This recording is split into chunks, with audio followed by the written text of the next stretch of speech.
happening, my beautiful people, and welcome to Back of the Internet. I'm your host, as always, Jamie. This is my co-host, Joe, and I managed to point the right way this time. Finally back, and this is the warm-up for Manchester United versus Fulham. Joe, welcome back. Welcome back to the podcast. How have you been? We're going to win the league. We're going to win the league. Yeah, good, mate.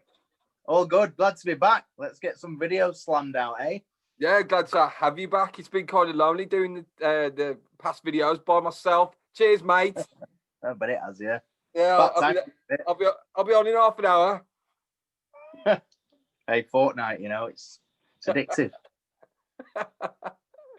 So, Joe, the last time we were on together was 2 months ago. I think we were both pulling our hair out to a degree, weren't we? United was shit. We'd been dropped out of the Champions League. It all gone fucking wrong for Ollie.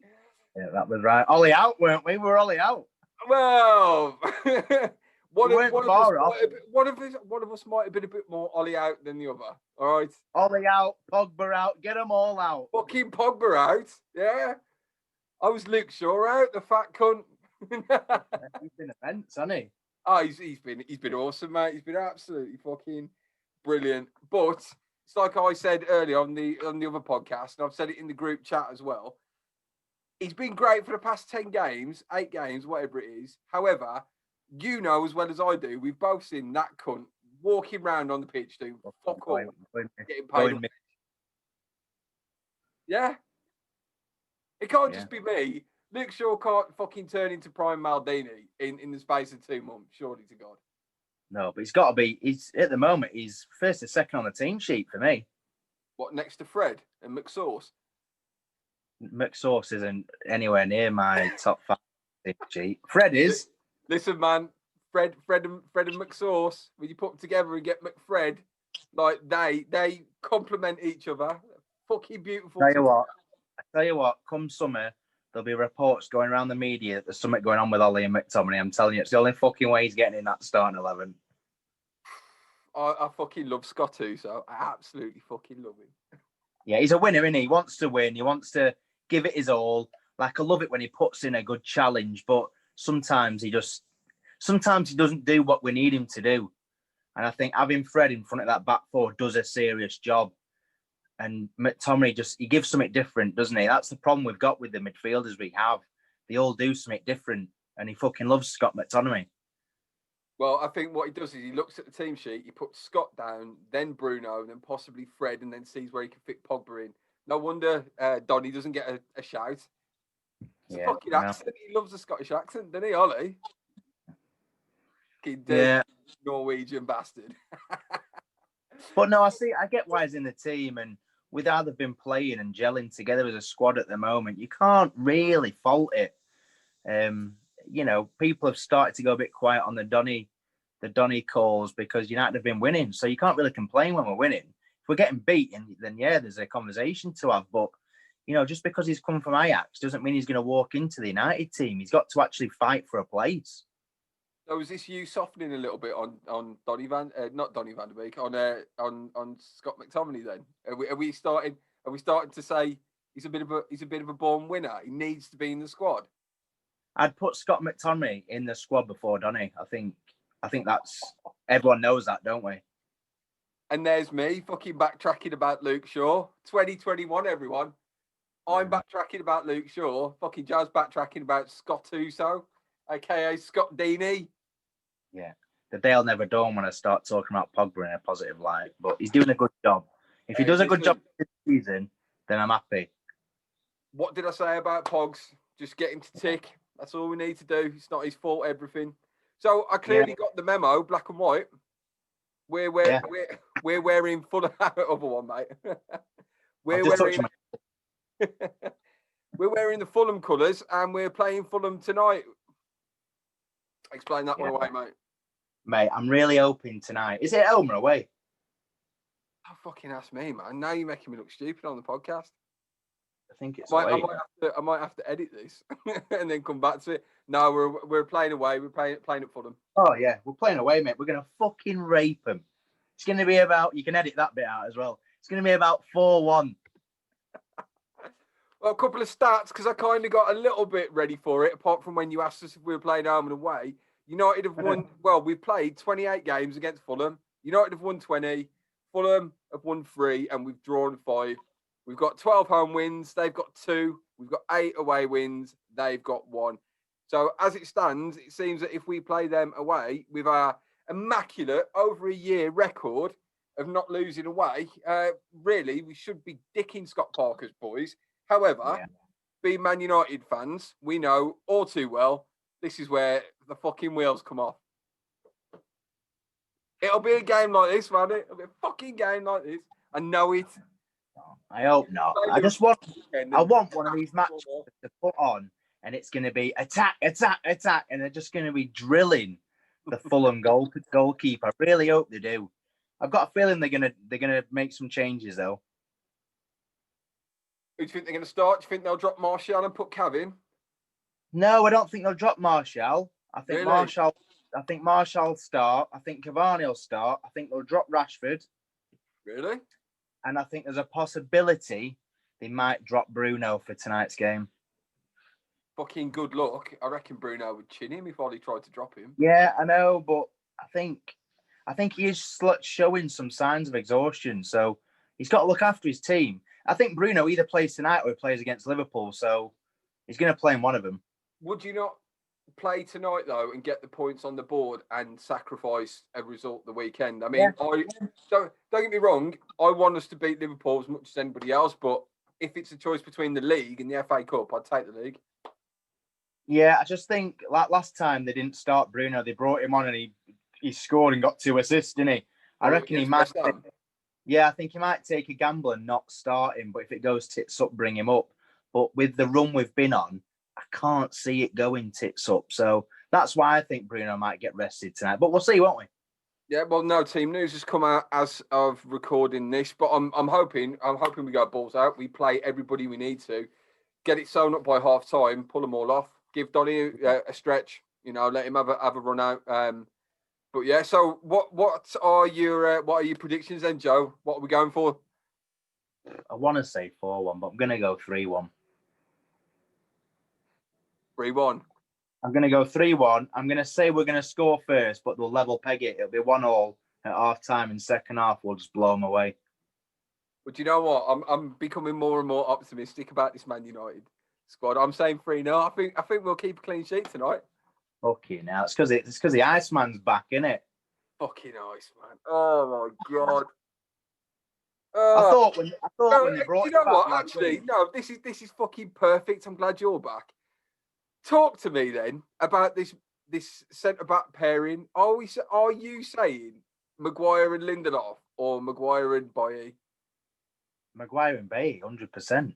All right, so you're not that fucking high up on. You haven't been smoking that many fucking fumes. No, but Maguire and Bailly is not his number one partnership, is it? Let's face it. Well, no, and that's the issue we've got at the moment. But against Liverpool, he got it right, luckily. However, he did also say that Bailly was fit, but he just wasn't going to play him. So if that would have backfired, fucking hell.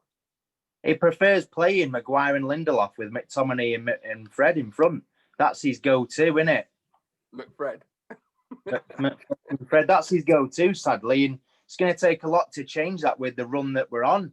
Doesn't need to really change it, does he, at the moment? You say sadly, but I'll be honest with you. I feel fucking a bit relieved when I see Fred and McTominay together. I look at it and think, do you know what? At least defensively we sound.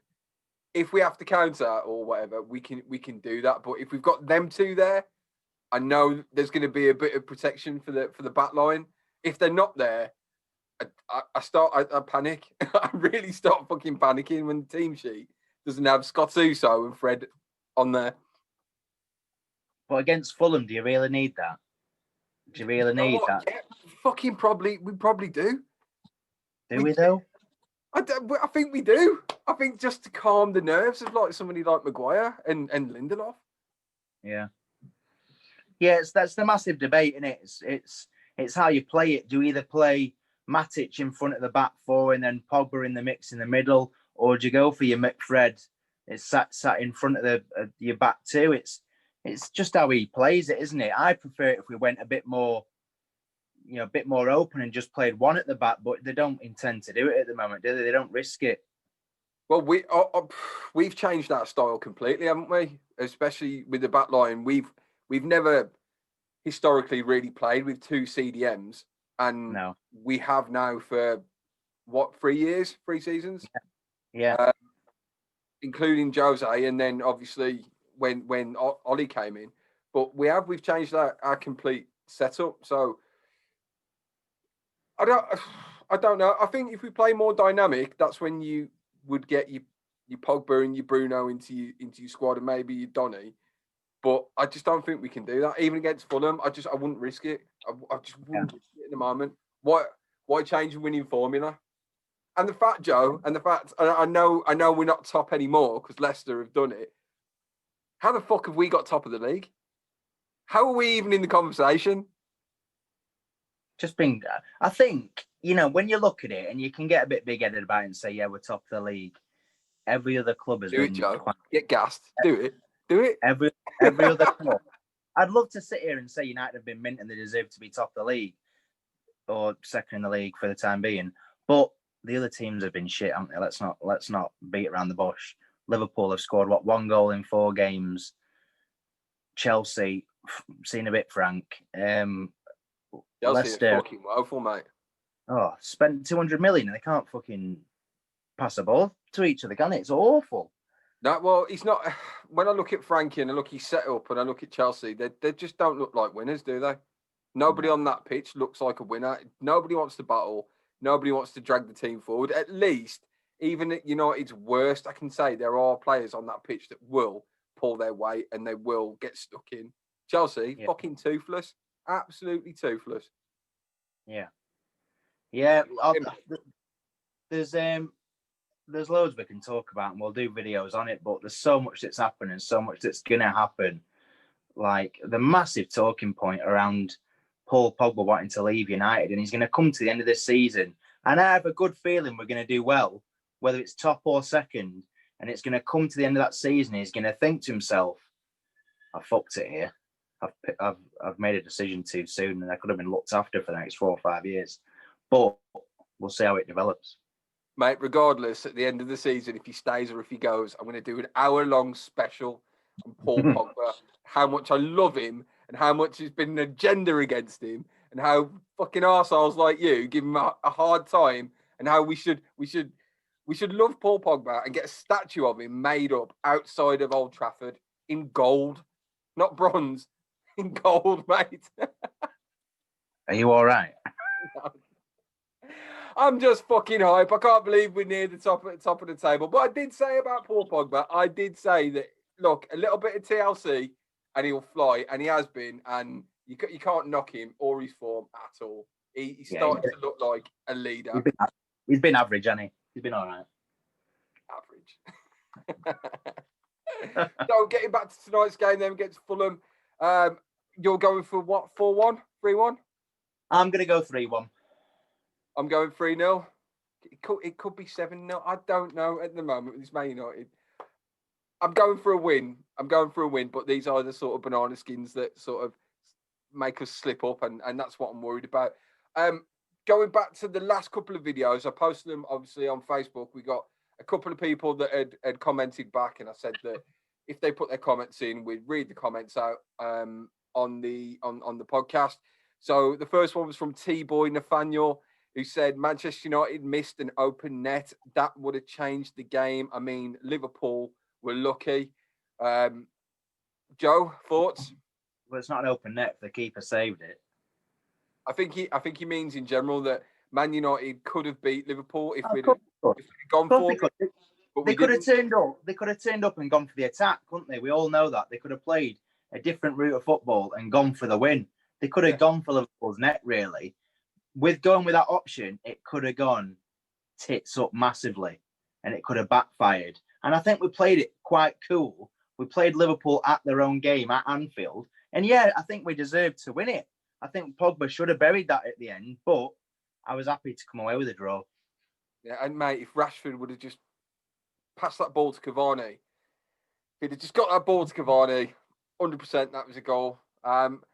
So we replied, happen to agree with that. What should we do going forward? Would we do you want to just look at the league, or maybe push forward with the FA Cup, or potentially a League and Cup double? Would you sacrifice the FA Cup game against Liverpool to do this? And T-Boy Nathaniel said back, I get your point, bro. Liverpool will hear from us in our next game, as it is the FA Cup tie. Glory, glory, Man United. We got another gentleman called Adimola Adeleke. So apologies if I haven't pronounced that properly. Who just said that I put the post on saying Manchester United should have gone for Liverpool today. He commented back saying shit happens. I said, in what way? He said, don't worry about it, bro. United, we stand forever. And I said, that's what we do. On to the next one. Glory, glory, Man United. So that was just a couple of comments, trying to keep this video short, but there were a couple of others that came through as well. So sorry if I missed out and anybody on there. So yeah, back at the internet. We're back. We're against Fulham. This is the warm-up.